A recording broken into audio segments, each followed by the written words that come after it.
So, another day, 24 hours. We are still in the book of Job, and we are still plugging along. And today, Job continues his discourse, like we all do. If we live long enough, we just continue to try to communicate and learn lessons and tests. Everybody needs more tests. I was watching the news this morning, and it's like we just need to be tested more. Test. Stay in school and take those tests and get those A's. You've got to get those A's. Go for the A's. I mean, if you get a B, that's okay. But those A's and those A++, and the A++++++, those pluses are extra credit. That's what you need to do. So, and read your Bible, because that's where you're going to learn how to be a decent human being. If you know your Bible really well, you should be able to be perfect and not be a sinner. And this is coming from an expert on sin. I'm a sintologist.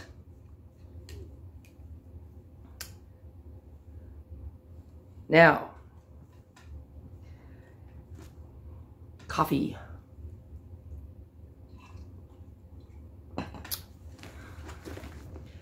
As Job continued his discourse. Oh, sorry. I don't want you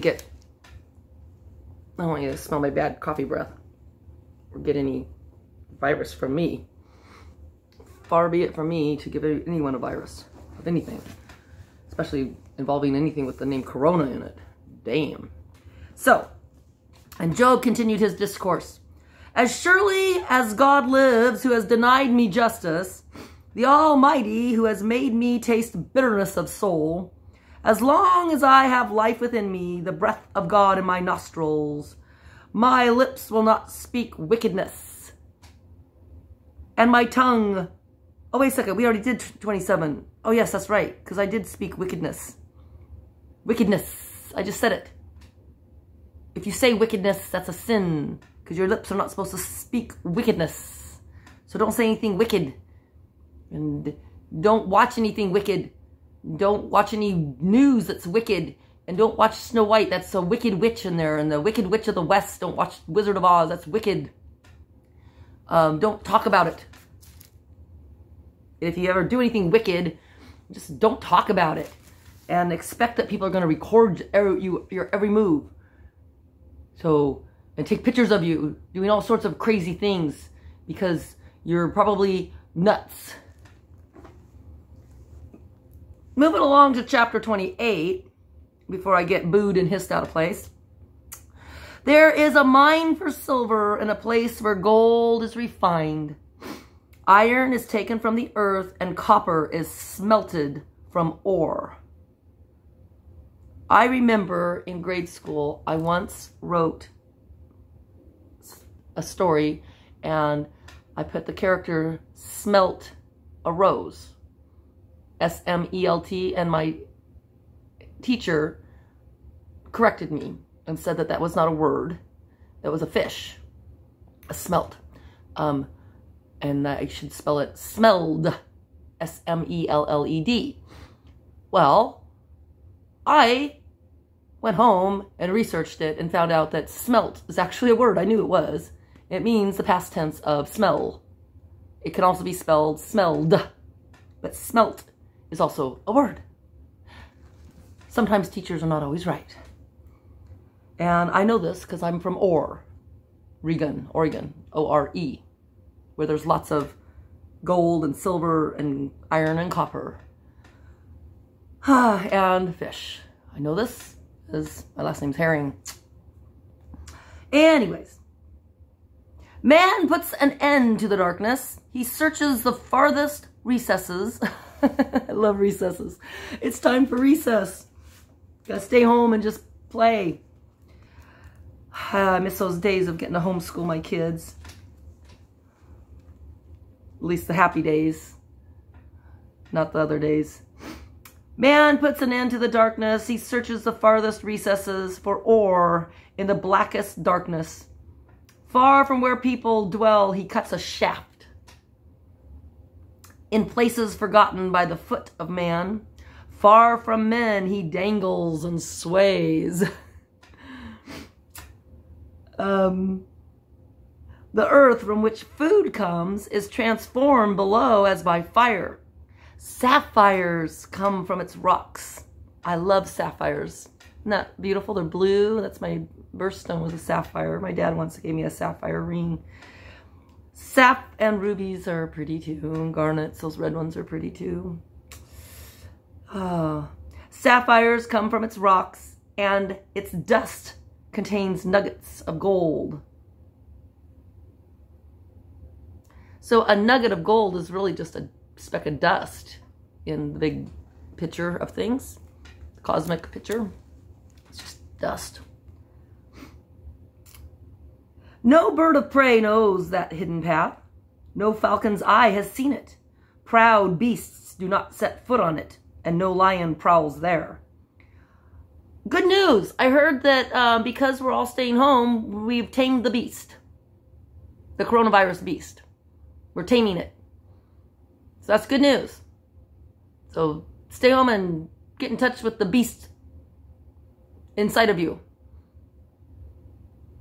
I was once married to a beast, like Beauty and the Beast. He was really a prince inside. Just a little rough around the edges. Man's hand assaults the flinty rock and lays bare the roots of the mountains. He tunnels through the rock. His eyes see all its treasures. He searches the sources of the rivers and brings hidden things to light. If you've ever had a chance to go gold panning, it's fun. I suggest giving a hand at gold panning. It's a fun activity to try your hand at. But where can wisdom be found?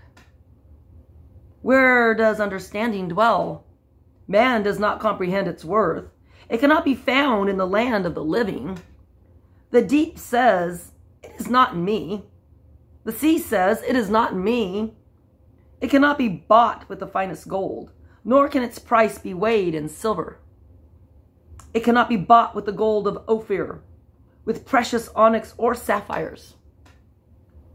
Neither gold nor crystal can compare with it, nor can it be had for jewels of gold. Coral and jasper are not worthy of mention. The price of wisdom is beyond rubies. Wow, that's something to think about. You don't get wisdom unless you experience life and go through a lot of life. Experience strength and hope. And then you've got hope, faith, and love. And then, if you're lucky, you find forgiveness and mercy. The topaz of Cush cannot compare with it. It cannot be bought with pure gold. Where then does wisdom come from? Where does understanding dwell? It is hidden from the eyes of every living thing, concealed even from the birds of the air. Destruction and death say, only a rumor of it has reached our ears. God understands the way to it, and he alone knows where it dwells, for he views the ends of the earth and sees everything under the heavens. I know these things. Your life is like you're sitting on a curb watching a parade go by, and all you can see is what's right in front of you. You can remember what just passed, and you might look down into the future, look down the parade, and kind of see what's coming around the corner.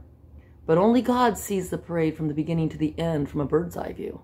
And to him, or to her, it's all happening at once. There is no future, and there is no past. It's always the present.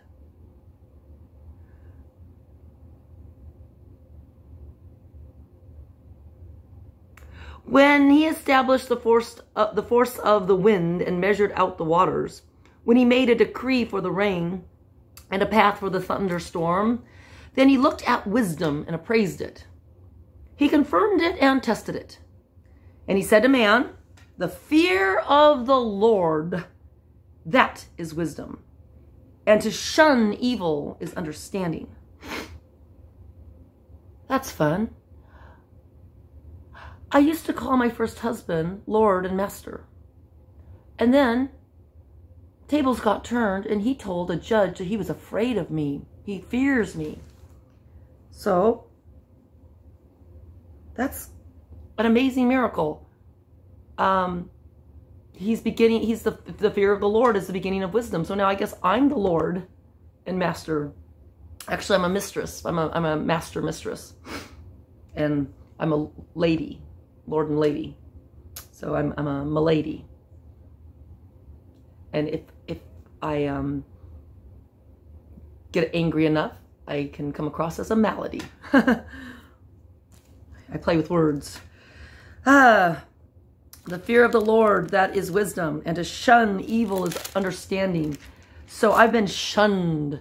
I've been shunned by my children and my family and my siblings. And I've been shunned because I'm evil.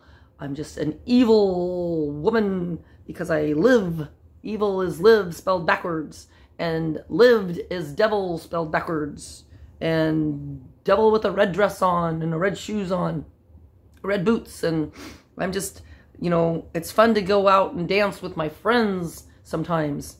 And do adult behavior, fun behavior. Not little child fun behavior, but adult fun is fun for adults, not for children. Children should be reading books at home like Mother Goose and Dr. Seuss and Beatrix Potter.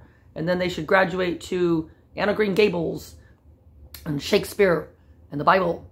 And then they should graduate to reading books that have to do with dragons and The Lion, the Witch, and the Wardrobe and Little House on the Prairie and chapter books. And they should read Jane Austen. And they should read Mary Wollstonecraft's Vindication of the Rights of Women. That's my opinion. They should read other books too. Books on sin. 256 pages of sin in this book. Everything's a sin.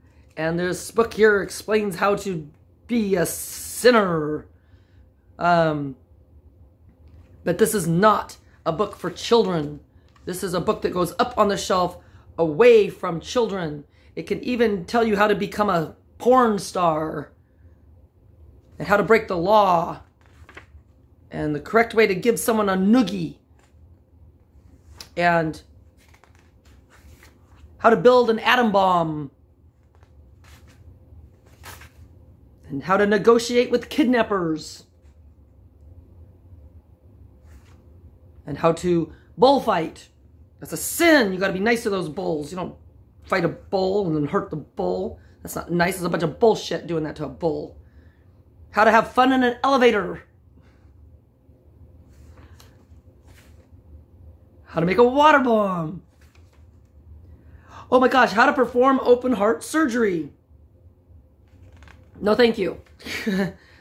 I'll leave that one to the doctors. How to count cards at a casino. Don't get caught. Golden rule, don't get caught. I used to work at a casino. And they have everything under surveillance. How to screw up someone's car. I know how to do that. I did that once as a kid. I didn't mean to. I was just playing gas station and I was pouring water into the gas tank of my neighbor's car. I didn't know what I was doing. How to break into a car. I've had to do that before, my own car, because I accidentally locked the keys in it. Oh, how to shoplift. Don't do that. No, you might get caught and then you might have to go to juvenile detention. I mean, if you're going to do that, you better do it as a teenager, not as an adult. Oh, is that a picture of me? No, that wasn't me.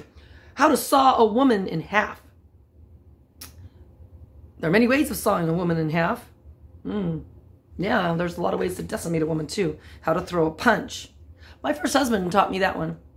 My first husband taught me how to throw a punch. You know, you don't put your thumb, you don't want to get your thumb where it's going to break your thumb. You put your thumb on the outside like that, and yeah. And then I actually took some self-defense classes just in case I had to, like, that kind of stuff too. And, you know, that's your elbow's your strongest part. Oh, phone.